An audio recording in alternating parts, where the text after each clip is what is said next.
বড় সাইজের জেনারেটরগুলো এখন হাতে স্টার্ট দেওয়া লাগে না, এখন সম্পূর্ণ সুইচের মাধ্যম দিয়ে দেখেন। সর্বপ্রথম সুইচটা অন করলাম, তারপরে আপনার লাইট সিগন্যাল দেবে, তারপরে আপনার এই বাটনটা প্রেস করতে হবে। প্রেস করার পরে যখন এটা প্রেস করব, তখনই কিন্তু জেনারেটর আস্তে আস্তে যখন স্টার্ট নিচ্ছে।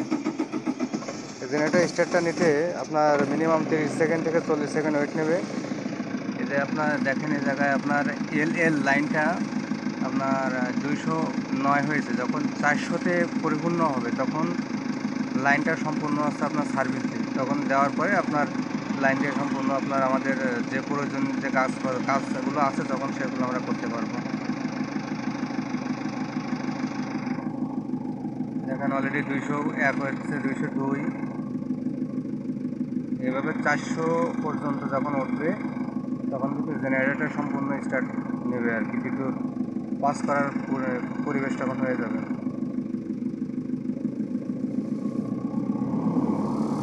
দেখেন জেনারেটর কিন্তু অলরেডি স্টার্ট নিয়ে নিচ্ছে, খুব স্পিডে কিন্তু আছে আপনার এগুলো উঠতেছে। দেখেন 400 পর্যন্ত, 401, 2 কিন্তু স্পিড নিচ্ছে।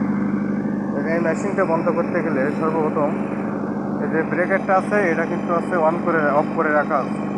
এটা ধরেন আমি অন করে নিলাম, অন করার পরবর্তীতে এটাকে অফ করে নিতে হবে। অফ করে নিয়ে এই যে সুইচটা আছে, এই বাটনটা একবার প্রেস করতে হবে। প্রেস করলে বন্ধ হয়ে গেল। তারপরে লাইনটা আপনার বন্ধ করে দিতে হবে, সম্পূর্ণ জেনারেটরটা বন্ধ হয়ে গেছে।